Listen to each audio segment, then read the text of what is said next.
Hello and welcome to episode 462 of the Steel Cage Podcast. My name is Derek Montilla, occasionally known as the Bad Guy. Joined around here by my friends to talk a little wrestling. First, I'm just going to start calling him Chico all the time. It's Super Jew, Jared Rabinovitz. I got Chico. Wow, I didn't You even get think Chico, I was. Chico. I didn't think I was even going to get intro because you said your friends were here. No, I know you're right. You're right. I mean, classifying you as a friend is very loose classification, but I welcome you nonetheless. You know what, Jared? None of us are here for a long time. We're all here for a good time, and that includes my good times with you, friend. Also joining us, he'll throw a pick in your face and then not apologize about it. It's Uncle Beek. I'm also oozing machismo over here. It's dripping from me. So much machismo everywhere you go. It's pretty gross, to be honest with you. Pretty gross. Yeah. Last but not least, hey yo, it's Josh Schlag. Hey yo. That's all you're getting. Yeah. Hey yo. Oh, so excited. So, gentlemen. Hey yo. Hey yo. That's how Razor was. Obviously, he was very understated at times, you know? That's very true. That's very true. And we lost Razor. That's something that actually bums all of us out a tremendous amount. We got a chance to talk to him. I've had a chance to talk to him on a few occasions. One of our favorite guys, and yet another wrestler that left us too soon, right? Like to hear what happened with him and how fast everything went, like it's really unfortunate. But he was one of those guys that just lived life in such a way that he kind of almost, it felt like he welcomed this at times, right? Like he lived a really hard life, and he talked a lot about death, and he talked about not wanting to die but being ready to die, and things like that a lot. I know personally I had a really heartfelt conversation with him about just everything he was going through at the time.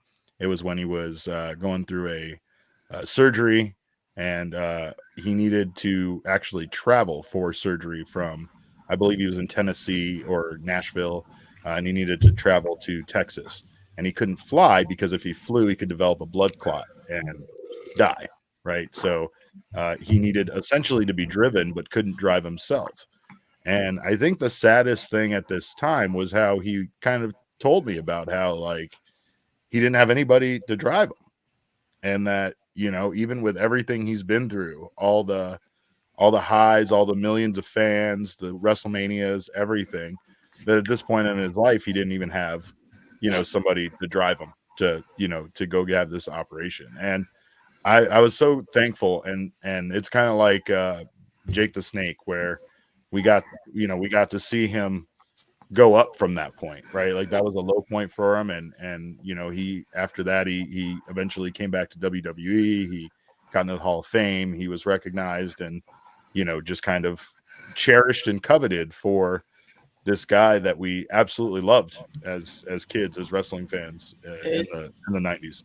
It's crazy to think about, like, the pedestal that we put these guys on. Like it's literally like Greek mythology level, or kind of like Marvel with all the movies these days. Like to us, they were our heroes. Yeah, superheroes. And then yeah. I think we've all seen the movie The Wrestler. Like there, so many of them are different levels, different variations of Randy the Ram, essentially. And you're like, really? Like this guy's had to go through that and do this. It's wild, but yeah, I mean, ultimately though, like when it comes to Scott Hall, I think we all realize that he got lucky at the right time. He met the right people, DDP, all that stuff, and he bought extra time. And in that extra time, he sure as shit seemed like he made the most of it. So that's the good side of it. The guy really, like, he lived life to the fullest. Sorry. He lived life to its fullest the whole time he was in his career. And then, the inevitable happens when you live that fucking hard, man. And Yeah. I was a big fan of him because my dad was super into WCW. So I originally saw him when he was the Diamond Stud. And then he jumped over to WWE as this Razor Ramon character. I'm like, well, it's similar, but now he's got a weird accent. I didn't even know this guy was he's Cuban. Like, what's going on here? But it was still like, you just accepted it, and it was cool and rad. And yes, this guy is Cuban. And then you go back and you find out all this awesome stuff about him. Like, his original wrestling name was Starship Coyote, which is rad. I don't know what it means, but it's fucking cool as hell. Starship Coyote, get with it. That's amazing. But yeah, Scott Hall is like the best. He was like the coolest wrestler. Like, everybody wanted to be him. Every bad guy after Scott Hall existed became cool and not bad. Like, they just were right. They had a dickhead attitude and were cool as fuck, and everybody wants to be Scott Hall. It's not to say there wasn't someone before him, but yeah, like, he almost created his own genre of a bad guy, which isn't something that really happens, with this much wrestling. And this, I mean, man, when he came out at ECW to the Fugees, that was transformative for me personally. But this song by Mega Ran is just incredible. Yeah. And I had this conversation, I think Seahawk said something about it and was talking about like the walking into the room sideways, that Scott Hall walk. Like, every one of us has entered a room like that and gone, hey, yo, to our friends. We've all done it. At least once. I know I've gone into the Schlags at least once or twice. And so, like, Scott Hall was just that dude. Like, I remember Diamond Stud. Being younger and like throwing people into the pool using the razor's edge. Hell yeah. Doing stuff like that. Dude, but like that tweet, by the way. I saw that tweet where it said Scott Hall was so cool that when Hispanic dudes found out that he wasn't Hispanic, that they just kept on loving him and doing the razor edge on our friends into the pool and on the beds. And I was like, oh my God, yes, that's what I mean, I didn't even find that shit out until way later when I started seeing like his old clips, right? But in that conversation he had, one of the things that he said that cracked me up so much was that he was like, man, Vince told me I was going to be a Cuban. I was a cowboy from Tennessee, bro, and he wanted me to come over and start playing a Cuban. I didn't know how the hell I was going to do it. And I'm like, you are one of the greatest Cubans in American storytelling history. Are you kidding me? It's like Tony Montana, you, and then everyone else. I'm sorry, but you're part of pop culture. Like, my favorite part is when people don't even know Razor Ramon and Scott Hall were the same guy. That's another thing that. Okay, I don't know how many people that. There's got to be. There's there definitely are a lot of people. They're like, hey, that guy some. looks a lot like this dude Razor Ramon from like. Remember this guy that was like riding lowriders and stuff? It's like, yeah, it's the same guy. But you got to understand, I'm talking about people like my brother and shit that are completely casual fans and don't actually. He doesn't have the hair curl anymore. It's like Superman. Once he drops the hair curl, it's a different fucking guy. Yeah, clearly. Of course, exactly. I like the best part about Razor Ramon is he blatantly is Tony Montana. Like, we all know that, but it goes over Vince's head completely. Vince is like, "This is fucking great. I didn't even know you can do this accent. This is awesome." Like, no, I mean, and Vince later became that's his standard now to just lift things, but. Yeah, they just lift right from pop culture, and then they even have guys that have more fucking clue. It's so great. And they're like, no, we're gonna have you kind of just be, this guy is what we're gonna do. We're gonna, like, I'm very thankful that some guys in WWE have actually found their way to being a really extraordinary character, right? But they're few and far between, right? Seth Rollins and like Sami Zayn, they come to mind as far as like what they are right now and how they've reinvented themselves and how much fun they are. But man, nothing beats that guy. Like, it didn't matter if he was Razor Ramon in WWF or when he was Scott Hall with the NWO. Like, I remember the thing that drove me insane about Scott Hall in WCW was he didn't actually wrestle that much. So he was such a fucking attraction when he did, Like when Scott Hall wrestled on an episode of Thunder, I almost lost my mind. I was like, "Oh my god!" So like, did Scott. Scott's like, "What the fuck am I doing here? I'm working Thursdays." What he was probably in the building. They just said, "Hey, Scott, do you got your gear?" It's like, all right, whatever. More likely, he probably showed up late from Nitro and just ended up. He didn't realize this Nitro, you guys. Yeah. The best part about Scott Hall is how much like he helped revolutionize the wrestling industry by helping people get guaranteed money, like on contracts. So that really is Nash. Him and Nash. That's like his long thumbprint on the business. There was guaranteed money before, but he like set off bidding wars for everybody. So. Yeah.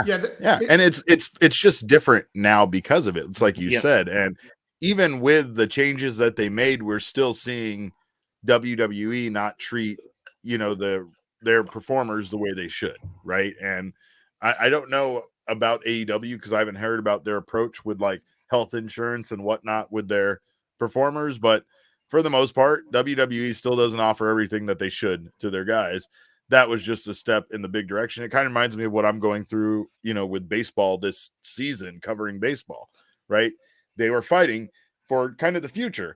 And yeah, in a way, some of them are fighting for themselves, but they're not, the guys that were fighting on behalf of the other wrestlers were guys already making a lot of money. And that's the case with Nash and Hall, right? Like they were already going to make a lot of money, but they kind of changed how wrestlers were paid because they weren't just going to get their money. They were going to get their, they were certainly thinking for themselves in that they were definitely out for themselves in that process, but it helped everybody else in the long run. No. I'm not trying to act like it was something benevolent by any stretch. By all means, I don't think you were. Don't worry. But I'm saying like they were going to get paid regardless, but they changed it for themselves to not have to like still be on that per night wrestling per episode you're on per match kind of deal. And again, that made things better for them. It kind of made things terrible for WCW, but it made things great for wrestlers in the long run. Yeah. So AEW right now, a big thing, and like I think Mox has talked about it, and Danielson's talked about it, is that they're getting guaranteed money for less dates, and that was the big thing with Nash and Hall is they were getting guaranteed money for less dates in WWE. Vince was like, I'll give you a downside guarantee. It's not that great. And then you can make a lot more money, but you got to hit house shows every night. You got to be doing 5-6 nights of house shows a week to be able to get that money. Whereas when they went to WCW, it was, you got to work, we're working 120 days a year rather than 280. Yeah. Something like that. And it's like, so AEW now is even more than that because they're not even running house shows. And so these guys are getting good deals. And I want to say it was it Daniels or it may have been Kazarian or something. Something was like, when you're not putting that grind on your body all the time, the matches you're doing on TV are better. And that I think we will get to later is that AEW's match quality is high. And it, the wear and tear on guys' body is less. And so they're getting the money, they're getting the dates, and they're getting a better product on for the fans, I think. So that right there is what Scott Hall brought was the guaranteed money, lesser dates, and trying to put that mindset out there. Yep. Yeah. Genius. Well, and not to mention the fact that he, again, was just the coolest motherfucker ever. Dude, when he walked out on Nitro for the NWO thing, you're like, holy shit, what the fuck is going on? The coolest guy in the world is out here wearing a denim vest. What is going on here? It's like, he was so cool. WWF had another guy play him after he left. That's how cool him and Nash were. And the coolest thing about him after that is he called Vince and offered to sell him his Razor gear. He said, hey man, ask Rick if he wants to buy my old gear. Scott Hall was the fucking man, dude. Oh, God, I just remember talking to him like when we got to interview him as the Steel Cage. That's probably one of the coolest moments still for me from wrestling. It was one of the early Steel Cage things, like one of the first wow moments we did. And he was so gracious with his time and so cool about it. Like, there are other people wanted there. to do the interview, and that makes the difference when you're talking to someone as far as an interview goes, right? It's like thank you for actually giving. He was like he just wanted to keep going. And I said this on Twitter, it's like when you watch that interview, he lit up at the idea of teaching and helping the younger guys, specifically Cody, and trying to help with his son, and the idea of going in NXT and helping out and giving back to the business. And then what we saw once he passed was a lot of stories from wrestlers recently, the last few years saying, oh yeah, I was with Scott Hall on a tour and I was a low guy, but he took me in the car and then paid for everything that weekend. And he said, Kurt Hennig did that for me, so I'm doing that to other guys. And this is fairly recently, even when, Scott's not making the money he used to, and we know about his financial issues and stuff, and he's still trying to do stuff like that. So, he had demons, but he also tried to give back and contribute to wrestling, forever. Yep. He seemed like a great dude, man. And like you said, I'm glad we got to interview him that time. I'm glad I had the chat with him that I did.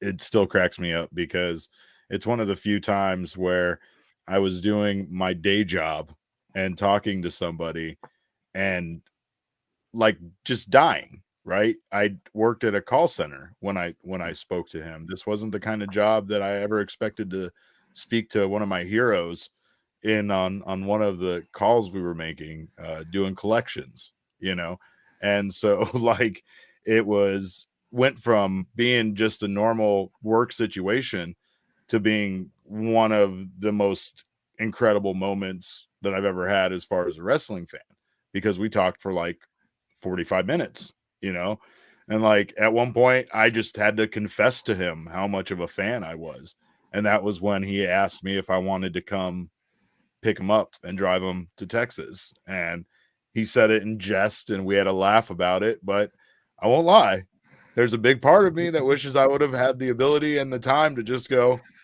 all right, man, give me your address, I'll check out flights right now. Like literally, because for how much I love that guy myself as a fan, I would have been happy to go be the person to take him to go get the medical care he needed. You know what I mean? And like, it just goes to, remind you that you got to keep your friends close, and that even when people are extremely famous and we think that they have everything in the world, it can still be a really lonely life. Yeah. And I get that he was like on the down and outs, but I think even when you're doing something like pro wrestling, it can still be very lonely as a profession. I think about that when I see guys when I work at IZW and I see them like roll their little wheelie bag away as they leave for the end of the night, and they're like by themselves here in town, staying in some hotel, and then they're going to drive wherever back. These aren't extremely famous wrestlers. They don't make a ton of money doing this. And some of them, like half of our rosters from Vegas. So these guys are just driving themselves back off to Vegas, and like, it's not a super glamorous life outside of that 10 minutes that you're in that squared circle, and I mean, again, it's a reminder that even when you make it to the pinnacle of this business, it can still be very lonely at times. And I'm glad those times didn't last. It's like he says, right? Bad times don't last, but bad guys do. And I like to think if you had actually given him the ride, Derek, that after you dropped him off, you're like, Scott, one last thing. I'm gonna need that money, man. I work for collections. I mean, this is cool. I am a fan, but I mean, you're 90 days past due. I have a quota. You got the red notice. Can you make a payment by Friday of 6/46/52? Yeah, we can actually predate a check for you if you'd like. You'll either get a payment or you'll get a toothpick thrown at you, and either way, it would have been. You could sell the toothpick for the money to pay his collections. And then take care of the bill for him. I will say that it was that and the time I was supposed to pick Alberto Del Rio up at the airport and drive him to a promotion are two of the car rides with wrestlers that I can only help but wonder what would have happened had they actually happened. That one probably would have been a little less pleasant for sure, but nonetheless, rest in peace, Scott Hall. We love you, and I think we're all big fans of the bad guy and always have been. I think of that video game every single time I think of him, by the way. That WrestleMania, the one where it was the Mortal Kombat game style graphics. Huh? Yeah. Yeah, WrestleMania, the arcade game. Yeah, the one where like Doink had the hammer and stuff. Yeah, that's good Razor stuff. was awesome in that. They had some weird endings in that game. I still think of that. But anyway, do we want to talk about more sad stuff? Do we want to talk about Big E breaking his neck, since we're already in this phase of talking about bad stuff? I mean, how much can we talk about that? We could say best wishes, Big E. That's freaking awful. Yeah, I mean, there's only so much we know as far as that goes. I mean, I saw the tweet the other night. Let me see. I have it over here. 60 degrees. Nice. That's pretty kind of balmy. That's pretty balmy. It's not bad. It's not bad right here. Yeah. Come down to Phoenix. But yeah, I'll be in Phoenix this weekend. But yeah, just like, just thinking about what happened to Big E and knowing that he, fractured his C1 and like how crazy that is. I mean, it's pro wrestling. These things happen. Like that. I think, I don't really see a lot of people doing the blame game, which is cool in the past with some injuries. That's certainly happened. Yeah, for sure. It is what it is. Like, it kind of sucks. Like that, arguably the storyline wasn't particularly phenomenal. The thing that was happening on a random ass SmackDown, it's like, good God, man, that's where it happens. And that, but that's how it goes sometimes, Yeah. I think it could be so much worse. I mean, not excusing his behavior, but like these guys forget sometimes from wrestling, I think, in the ring so often that when they're not in the ring, like they don't get that little extra pop from the ring and the flexing of the boards and what you get in a wrestling ring. And but again, I agree with your sentiment. It sucks that it was in that particular kind of match, but does it matter if it was in a bigger match? I guess, does it suck less? No. Yep. I think the thing that's amazing though is it's his attitude, right? Like I can't imagine dude ever. You break your neck and you're like inspiring people still. Like, Jesus. Yeah. Like what? Go take a break, buddy. Yeah.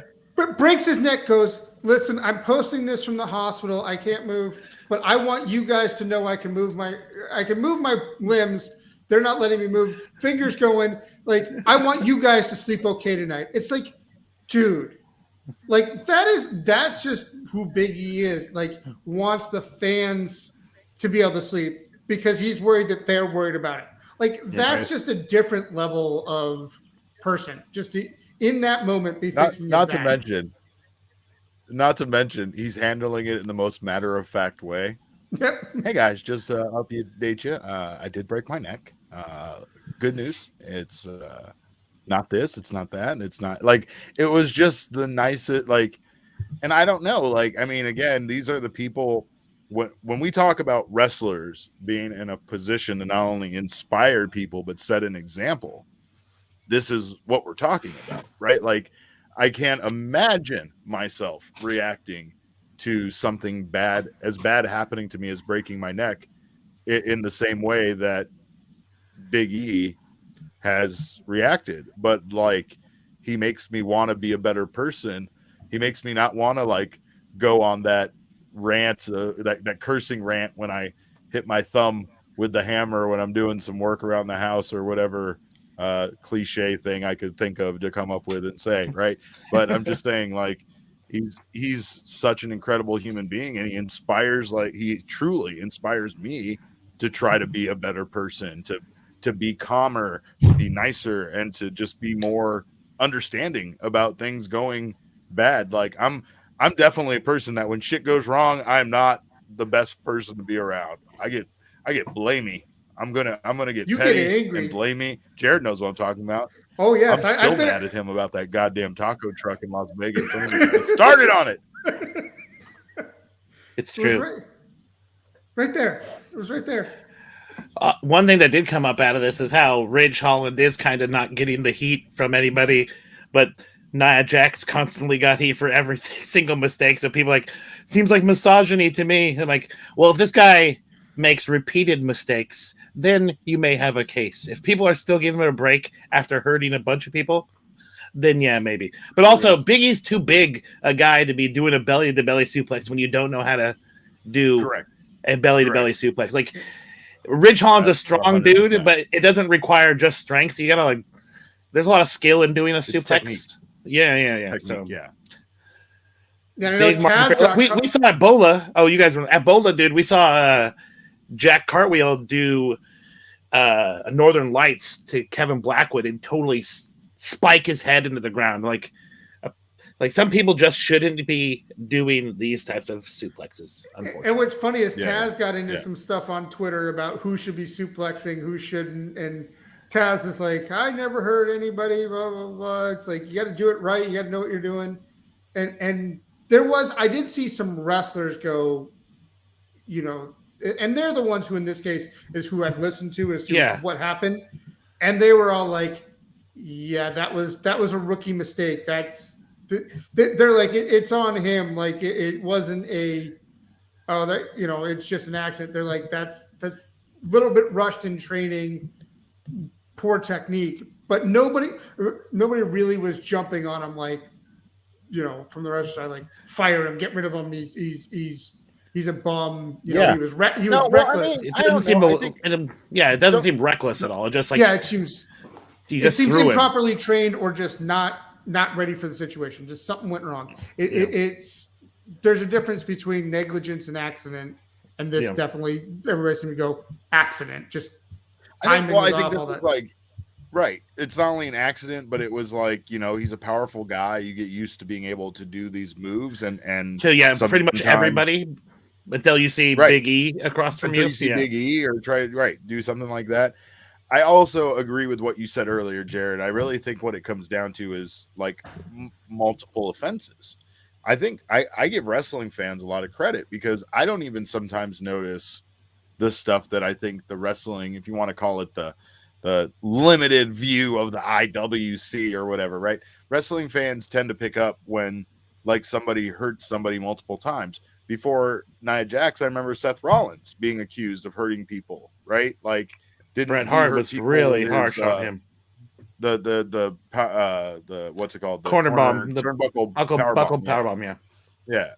So like again, it's about the fact that you hurt more than one person, but I think once you do, it's a short distance. Like they kind of forgive you for the one because it's an accident, but once you travel into 2 and 3, then it's immediately in the red. It goes immediately in the other direction, and that's when you become unsafe, unqualified to be in the ring, you know, off with their head kind of thing. You think people would be more angry because of how beloved Big E is? Like normally that's something that weighs into like which guy did you hurt? Is it somebody that everybody loves? You might get everyone might be more upset, but I think because the way Big E handled it, he chilled everyone out. Like no one was going on the fence. He's like, Big E seems chill. I guess we're not mad at Ridge Holland right now. So if Big E come out like this guy's dangerous, he shouldn't be working, everyone would be down his throat. But I think Big E really cooled the air. But if I'm being 100% honest, I do kind of like. I'm not saying it's his fault because of what you're saying. No, because it's Big E though. Like, and that's it. Like, if it would have literally been almost anybody else, but people that I actually, and it like I care about a lot of wrestlers, but there's a few guys I know. There's a few guys I care about. There's a few guys who message me back faster than Josh does. And that's pretty fast. Josh usually gets back to me day or night, unless he's caring for the baby. He gets back to me fast, but he doesn't get back to me faster than Drew McIntyre or Big E. Even when Big E was hurt, he fucking messaged me back. He has no reason. He had no business messaging me back, and he's messaging me back from probably a hospital bed. And it feels weird that that's happening, but I just needed to let him know, like, hey, man, we love you, and I'm sorry that this happened. Like, this sucks. They respond to you quicker than you respond to any of us. That's what's really That's absolutely correct. That is not a lie. That is not a fabrication like Austin Aries is accusing me of making up with the controlyyournarrative.com. You're a fabricator. Okay, sure. Yeah, I'm a fabricator. Whatever. Anyway. But yeah, like I don't know. Big E you're right, and I think he definitely kept the situation condensed. He kept people from really being angry because he handled it in such a beautiful way.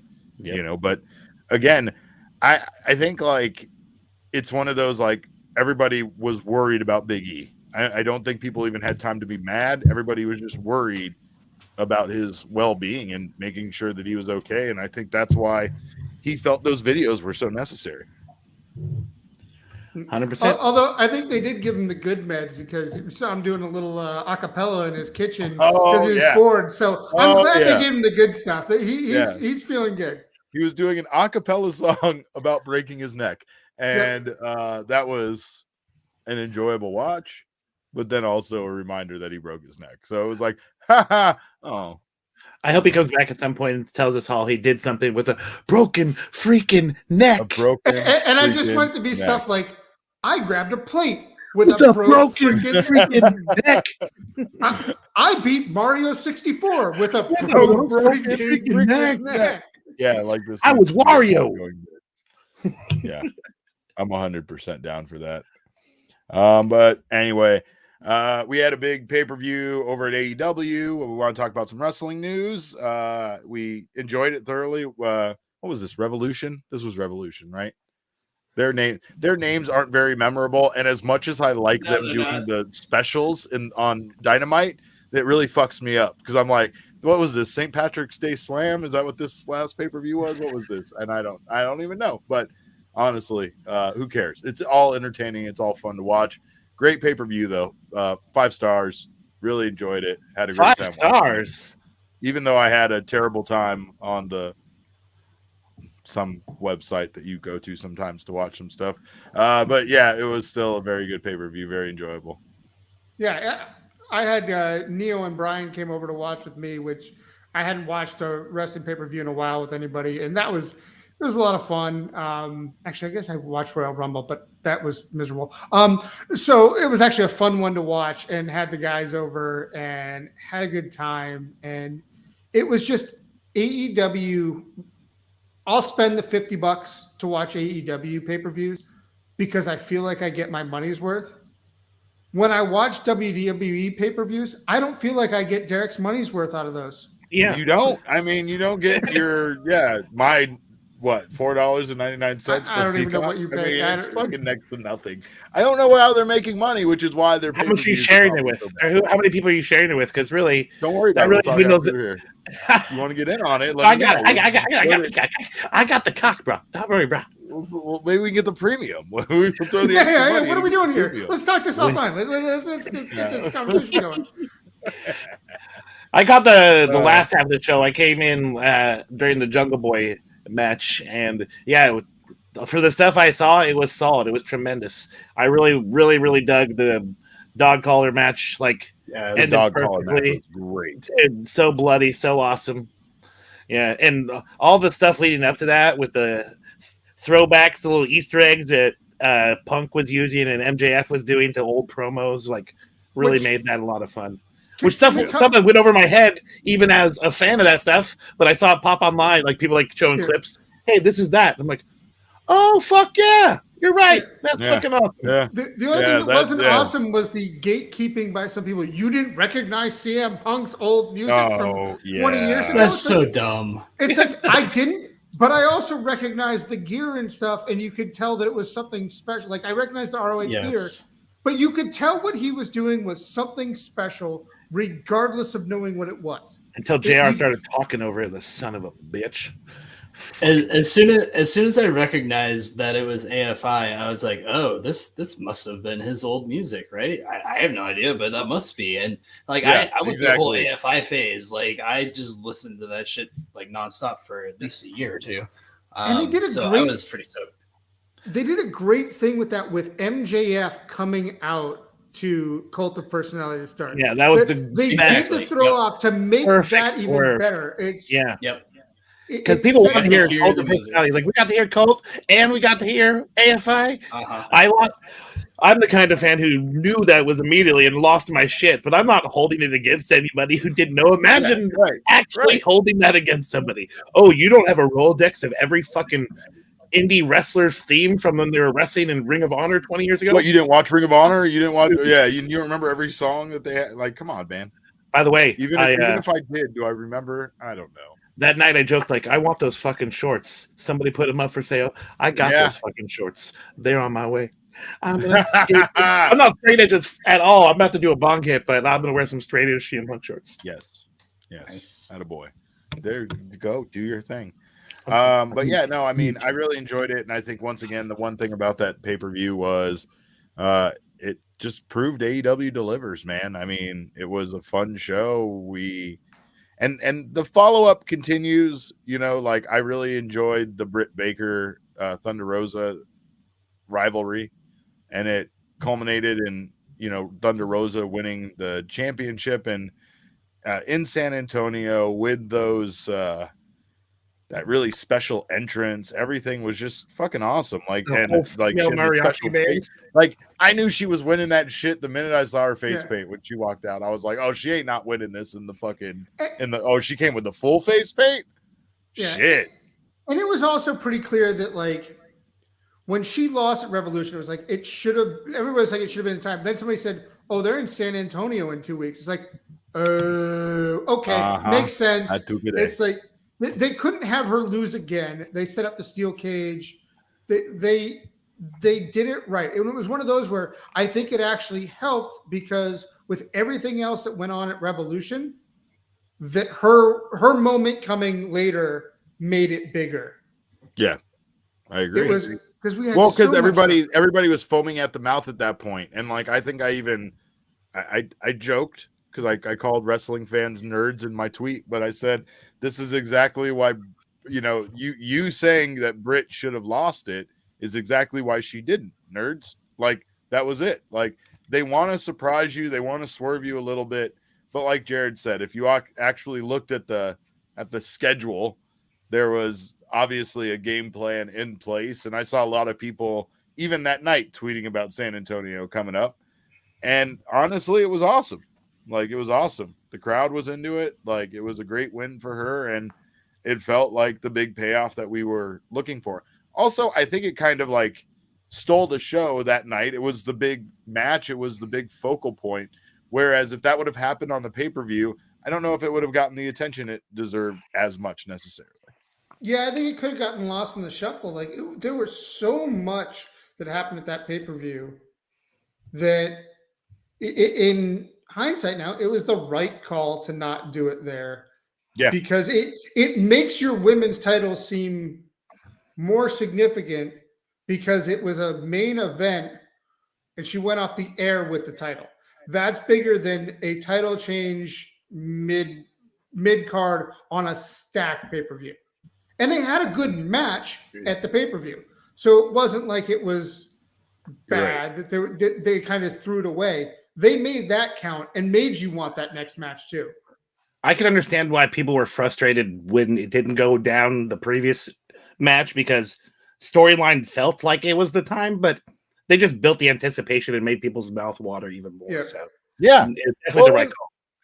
I don't know, man. I mean, Vince is an evil fucking genius, and at times his evil genius surpasses even being for his own good, right? But one time, as his on-screen character, he said something I'll never forget, and that's that the fans are like children. Fans are like children, and if you let them eat what they want all the time, they'll eat nothing but candy.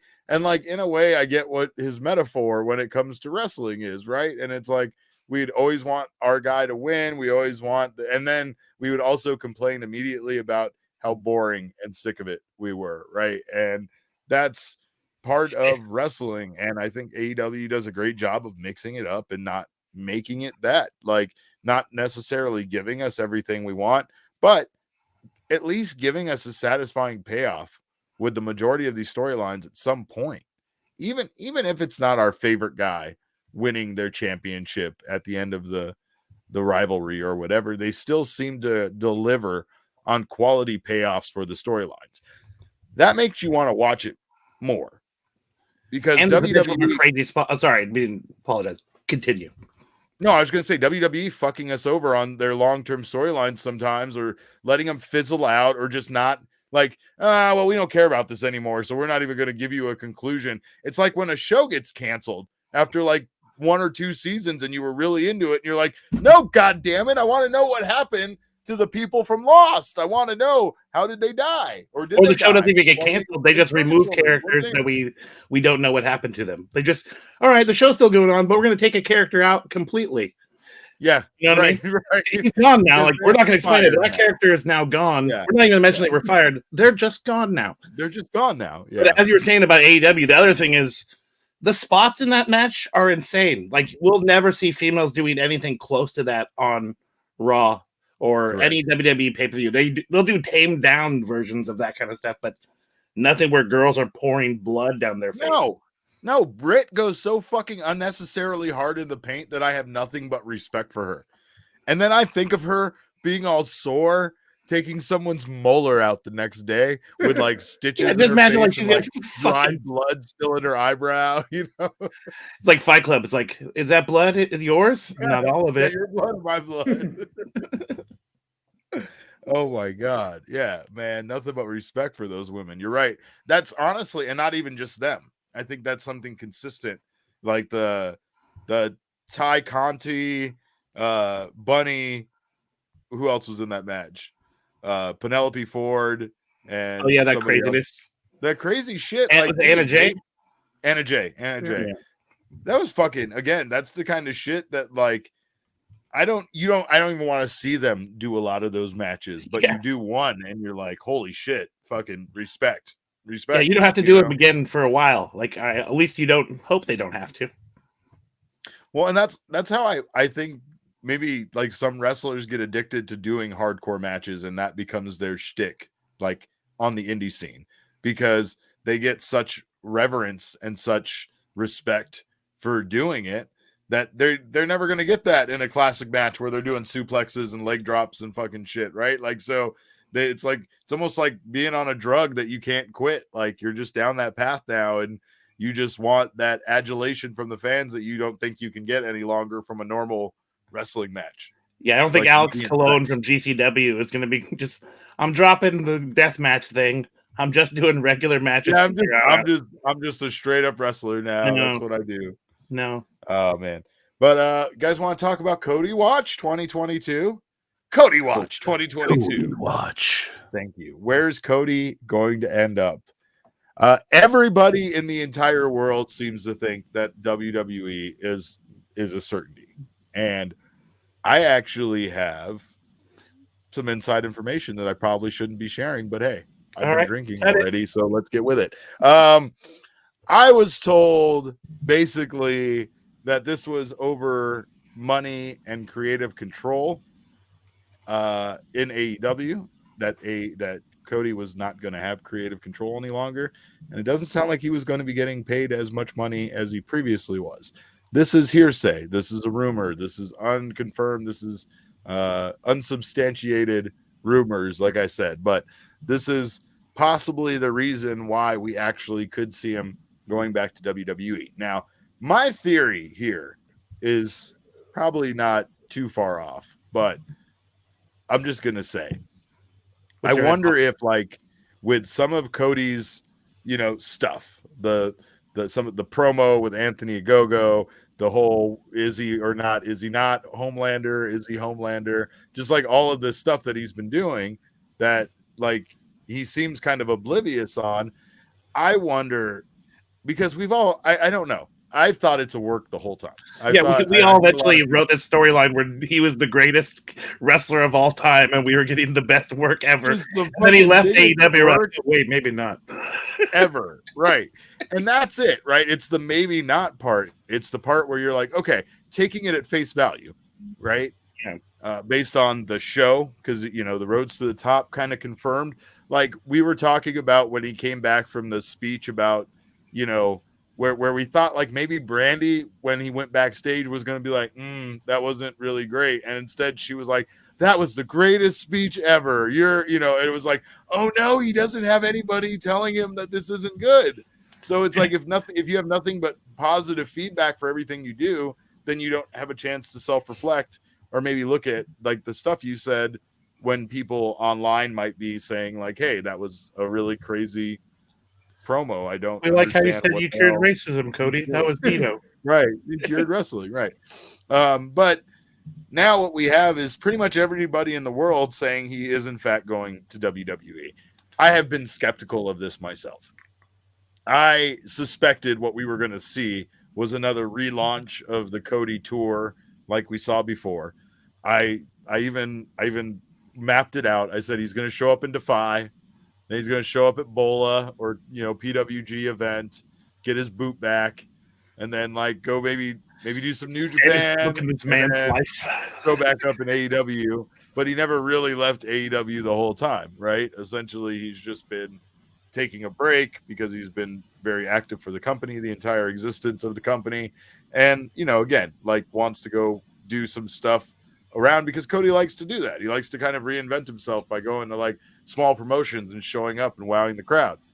The weird thing about the WWE thing is everybody thinks he's going to be at WrestleMania, and like if WWE was good at storytelling or good at keeping secrets, then I would believe that there is a possibility that he would show up at WrestleMania.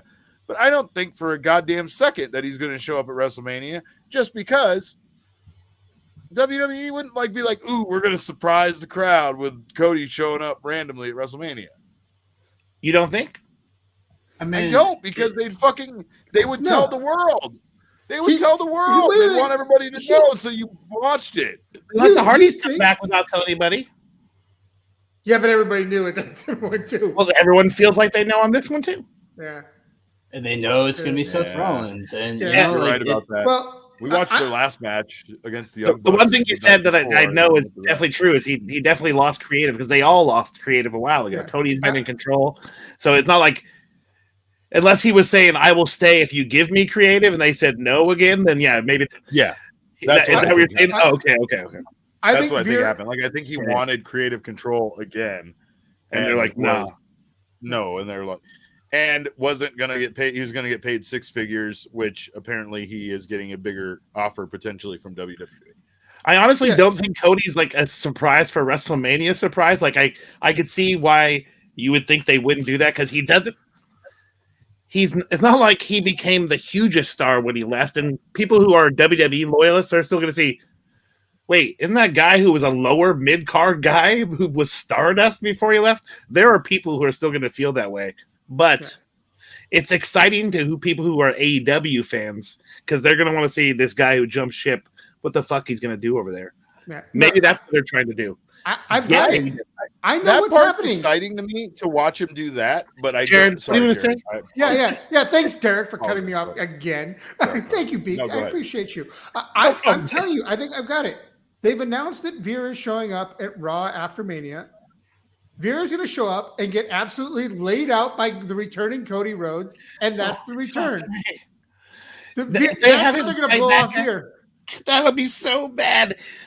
In order to make Cody worth a damn, they have to put him in some sort of main event. Not main event, but with somebody in the main event. That's why Seth makes so much sense. And then Seth teasing it like, oh, rumors mean a lot of things, or whatever he said on Raw, talking about rumors because everyone was chanting Cody. Like, did he talk about smoke and mirrors? He did not that. He did not say that. But they've dropped so many hints about Cody. Edge was doing it right up until he announced that it was AJ. Like, he was doing stuff. It'll be that part. So that part. Someone asked me why WWE would do that, and I'm like, because they want you to keep tuning into their program, hoping that he's going to show up. Like, but that's pushing AEW storylines, really. Like, doing that is like playing with AEW storylines on their TV. They normally wouldn't do that. But they already are. I mean, the whole Send Veer thing was based on Send Hook.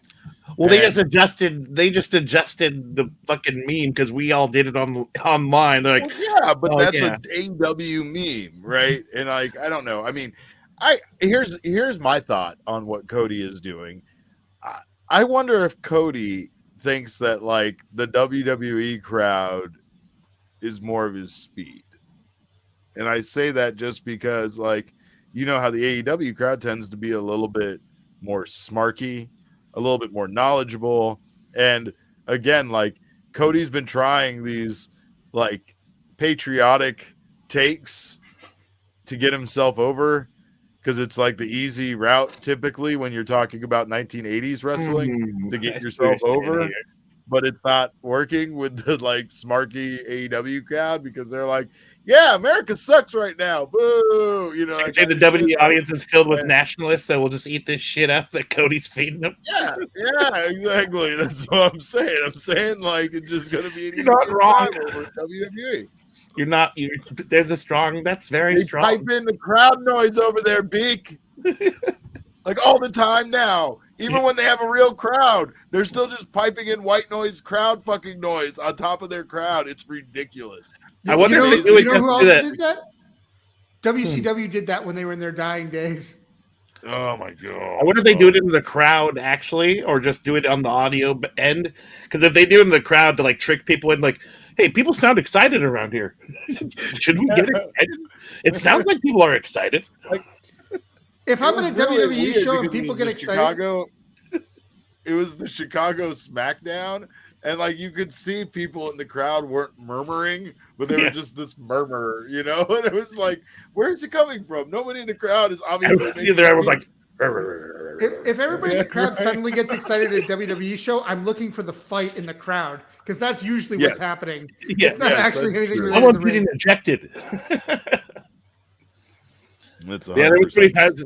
Mention that for a quick sidebar. There were so many times where you're watching Raw, and clearly something went down in the crowd. It's either somebody got in trouble, a sign got taken away.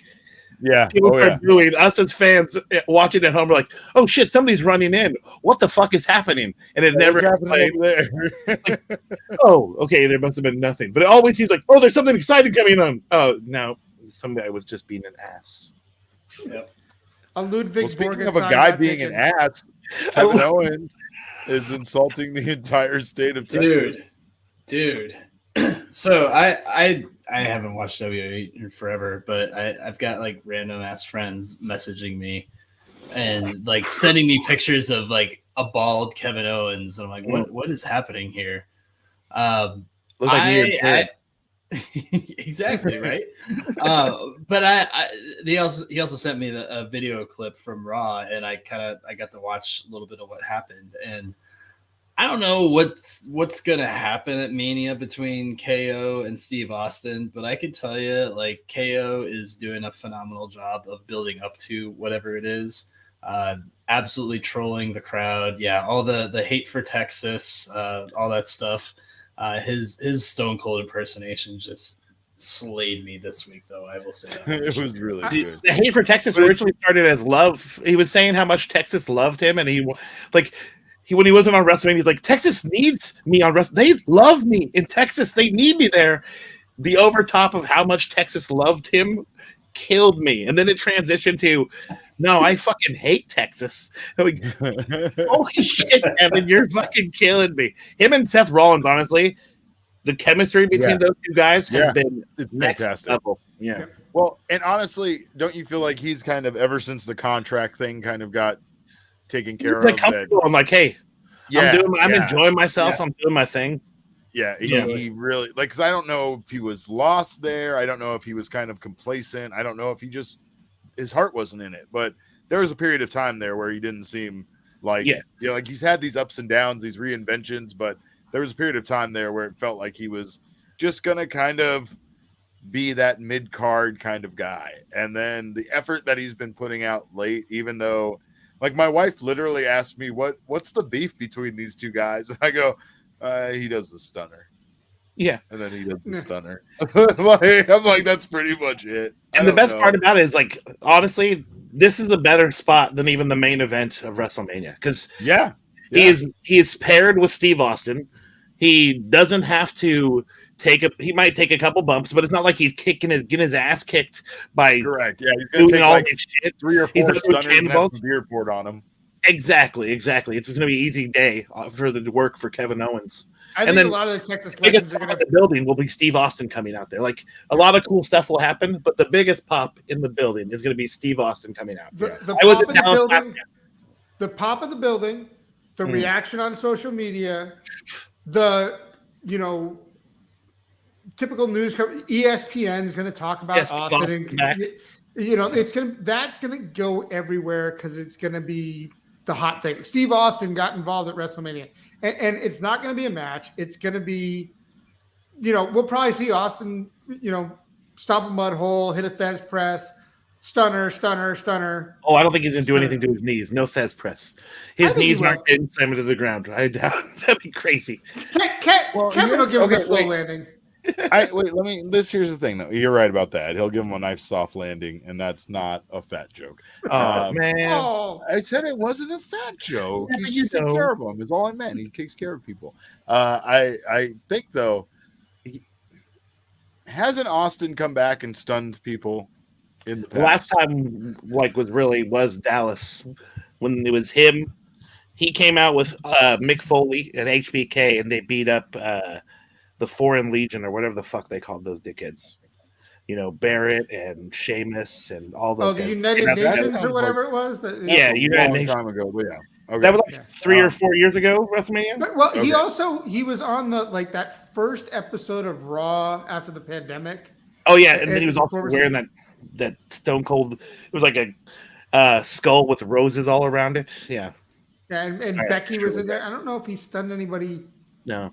Then, but yeah, I just think that they're gonna do. Becky stunned him on her episode of his Stone Cold the show where he interviews people.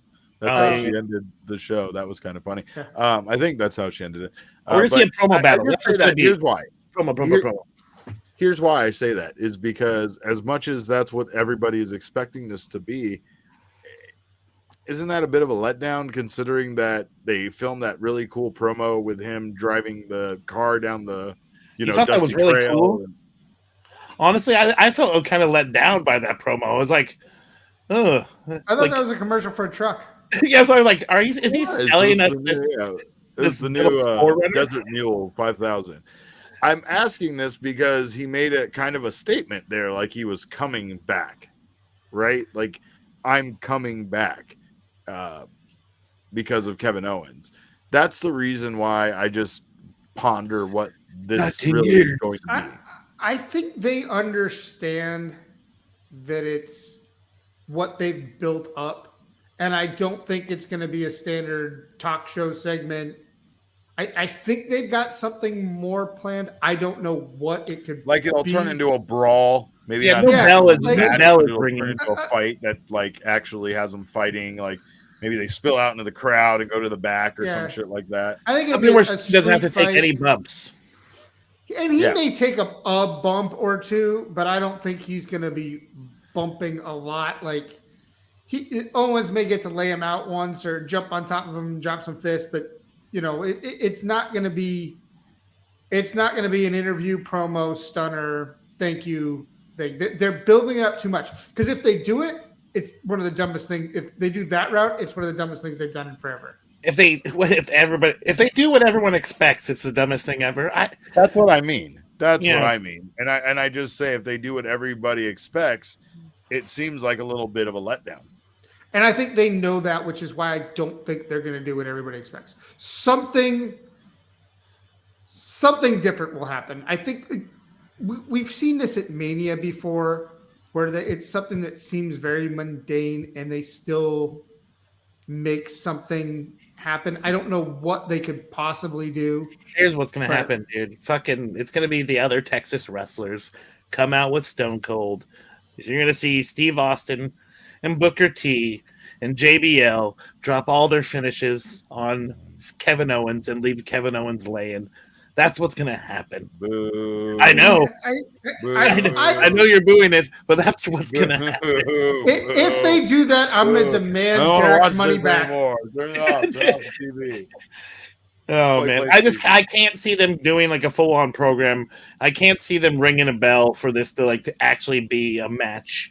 I could definitely see them brawling for a bit. The promo is going to be a lot of fun, I think. I don't think it's going to be a fight right away. I think it's going to be him, John, as Steve Austin for a bit. Because remember, their history is him telling Kevin to keep running his mouth. And if they don't have a promo battle between two of the best guys on the microphone, I mean, what the fuck? There is 100%. It's going to be that Kevin's going to say something and Steve's going to go, what? Oh, no. It's going to happen. Steve, don't do the what chance. Oh, they're almost gone, you guys. They're almost gone. Well, they're this close to gone. Did the pandemic just about take that out? Wasn't it MJF the other day who just shut it down? And it was like no, it was not MJF. It was somebody else. I was just trying to think of who that was. Was it Jericho? It was somebody I don't know. AEW. Yeah, it was somebody at AEW for sure. For sure. Yeah, we don't need that anymore. Yeah. Especially when you're doing it to people who don't have the best English. It just becomes offensive. It was Eddie Kingston. It was Eddie? Yeah, okay. Yeah. That seems right. And Eddie shut. By the way, I love like Eddie Kingston, just while we're on the topic, is by far my favorite promo lately. Like, just because he never fails to make me laugh. And he's always like actively doing things that are trying to like break the fucking entire, like the other day where he was like, come on, Tony Schiavone, they got Reese's peanut butter pie in the catering. Let's go get ourselves a slice. Or when he was talking about how he's all, hey, everybody's just breaking the fourth wall around here, right? Everybody, we're going to use terms. We're going to talk about, he's like, hey, just because kayfabe's dead doesn't mean we have to piss on it. And that fucking line was exactly how I feel about a lot of things in pro wrestling right now. Just because kayfabe's dead doesn't mean we have to piss on it. That's the name of this episode. Yeah. There you Pissing go. on kayfabe? Gosh. No, the full phrase. I think that's good. All right. Well, let's do winners of the week, shall we? No. We have one topic we need to discuss. What do we have to discuss? We talked about Revolution, but we did not talk about one of the coolest things that happened at Revolution. The formation of a new faction. Of Mox, Danielson, and the surprise debut of William Regal. Did I hear they got a name tonight? They said something. I think it was Blackpool. What's it? Beek? I don't know. It was like Blackpool. No. Shit. Something club. Yeah. The word is escaping Blackpool Combat Club. That's exactly what it is. They were because they said they were bred in combat. Yeah. I kind of like it, but I also if you want a badge of honor from the Blackpool Combat Club, there's only one way to get it, the hard way. It sounds like it would make a pretty sweet shirt. I don't know what the logo would look like, but if they did an old school like boxing logo, like just a straight up where it looks like an old school athletic tee, like that'll sell. Yeah, for sure. Where people like don't even know like what fight club are you a part of? We don't talk about Fight Club. Oh, we don't talk about what baking club are you a member of that sometimes you get beat up at? Yeah, but I'm excited about this, trio. And I think they're going to add a couple people to it, some of the younger guys. Yeah. And I think Wheeler Yuta is going to be part of it. Wheeler seems to be. They lost Daniel Garcia to the Jericho Appreciation Society. Yeah. I think it'd be awesome if there was guys that they rejected that became a group that kind of still had the same kick-ass mentality that was going after them, like over time. Like they reject enough people that like these guys band together. It's like, hey, fuck those guys. We don't need to be part of their Blackpool bitch club. I kind of like it because that gives certain guys like Wheeler Yuta a role as far as combating the Blackpool Combat Club. But they rejected I want to see them. I want to see them take some young dogs under their wings. I think Wheeler slapping Regal is one of those things that gets you respect. I feel like it's one of those 100%. Things where you're also going to have to get jumped into that club. Like you're getting your ass whooped, and then they'll shake your hand at the end and bring you in. Yeah. Might have to share. Daniel Garcia, meanwhile, is a sports entertainer. Yeah, he is. That was the best, by the way. Them declaring that they're all sports entertainers, and then we have real names, and then he gives those two guys really fake names, and then he mentions how he's Chris Jericho. Like people like Chris Jericho is not even Chris Jericho. It's like, oh, you mean the bad guy said something untrue to annoy people? No, what? You're crazy. What? Oh man. All right. Well, now can we do winners of the week, Jared? I guess. All right. Well, since you're fucking never here anymore, but still want to take control of our social media accounts, let's start with you. Oh, I believe the winner of the week is cynwrestling.com. Hey, go to cynwrestling.com. Control your own narrative over there. But really, I'm going to go with Thunder Rosa. I know that. I think I know it was last week, but really that was a big win in her hometown. I think that was well done. It was a good cage match. Britt's reign was, it was time for 10. It was solid, and I'm just really happy for Thunder Rosa that she gets this spot now. All right, Beek. You know what? I will mirror his sentiments. I also think Thunder Rosa is deserving because it was a good storyline. The match was fucking awesome. She did it in her hometown. She had fucking an all-female mariachi band for her entrance, so she killed it on the entrance. Was it all females? I didn't even notice that part. Yeah, it was dope. I know it was dope, mariachi band, but I didn't realize it was all lady mariachi. So, rad as hell. Giving it up to Thunder Rosa. Schlag? Again, kind of mirroring sentiments from Jared. I initially wanted to say everybody that started dunking on Austin Aries for controlyournarrative.co. They had to get a .co, Josh, because by the way, Josh Schlag's the mastermind behind this, not me. It's all this guy, and I'm over here taking the credit for it. Yeah, you're the one who tweets something and has it go viral. If I'm controlling the narrative. It was a team effort. Josh, your own narrative. Josh noticed the missing that the domain names were available. I said link it to certain sites, which go check it out. Do what you do, cynwrestling.com or controlyournarrative.com. And then Derek, you're the one who actually sure they were going to misspell it, but they went with the .co. Yeah, they went with .co. But Derek, you're the one who got it to the attention of Austin Aries, which made it all worth it. I'm so glad he saw it. I'm so glad. I want Austin Aries to know that I sincerely care about him as an individual and a person, and I care about him getting vaccinated and taking care of himself. I caught COVID. It was awful. Actually, I caught it in that picture that he decided to use, making a fake website with my name at DerekMontia.com. By the way, if he really did pay money for DerekMontia.com, fucking bravo. And a big waste of your time, by the way. You're the famous person here, not me, Austin Aries. But I go back to saying, I really do care about you and your stupid fucking health, you goddamn idiot. What I want is you to not only take care of yourself, but to think of everybody the fuck else that you come in contact with.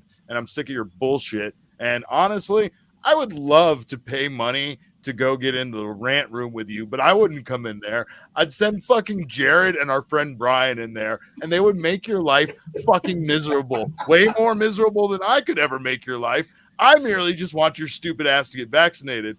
Shout out to Matt Kurt, by the way, though, because that wasn't even my bit. I was just stealing Matt Kurt's bit about getting we're all stealing that. So, it was a joke. It was a throwback, and everybody needs to calm the fuck down. Especially Austin, who's now all in the comments section of the fucking tweet I send out, picking fights with people and starting fights with my friends. And that shit ain't gonna be tolerated about them being sexually abused. So assaulted. Like, that's what he's going on about. Yeah. Good old Victoria. Yeah. So he's just proving he's a piece of shit human being. But still, go get vaccinated, you piece of shit. Self-owned, but we care about you. Go get owned. Go get vaccinated and go fuck off. Anyway, go ahead, Josh. Do not get vaccinated, Austin Aries. Do not get vaccinated. Get COVID, friend. Get COVID. Yeah, never mind. Forget it. I take it back. I'm not giving you the domains, even if you get vaccinated now. They're mine. Mine forever. Goodness. I don't want you to die. To be clear, I just want you to get sick. Just not be able to wrestle anymore. Yeah, survive COVID, but get it. Yeah.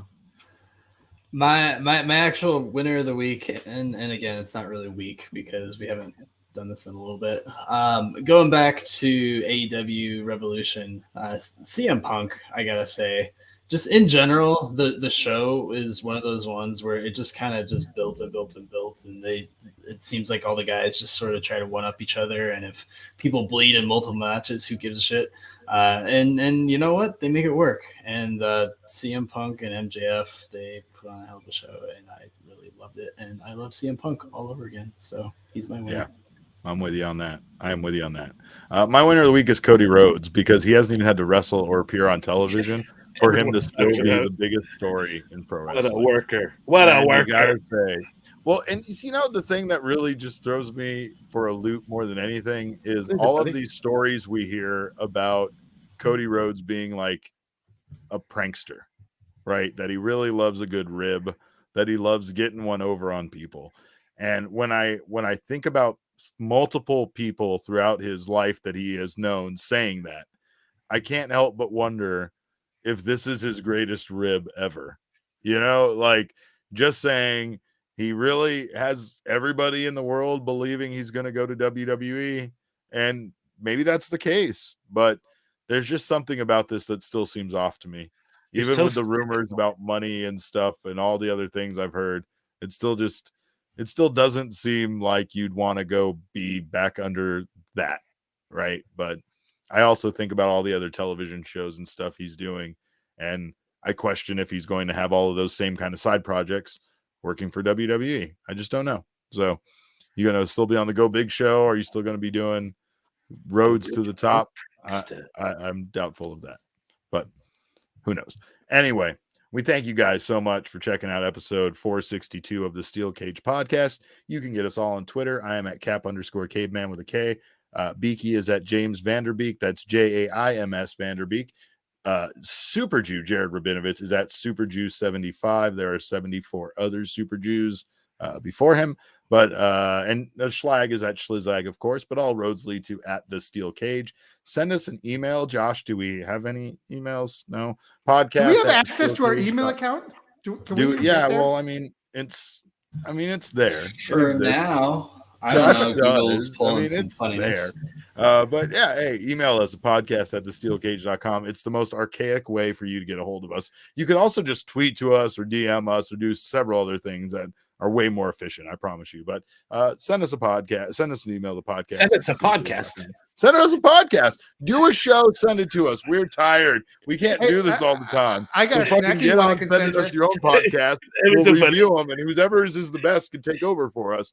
Of course, go to our shop at thesteelcageshop.com. Buy one of our shirts. They are amazing. I don't even know if this one's on there, but thesteelcageshop.com. Of course, they are the king of soft style. But most importantly, you have to go to Old Binky's Old Timey T-Shirt Shoppy, and that's over at what is it? Pentagonzo.com, right? Yeah, but there's some new Public Enemy shirts over here. I made an NFT. Look at my NFT, you guys. It's an NFT. Oh, you son of a bitch.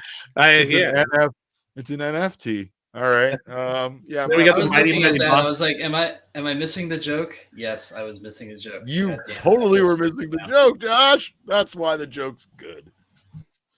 It's simple. It's good because we had to explain it.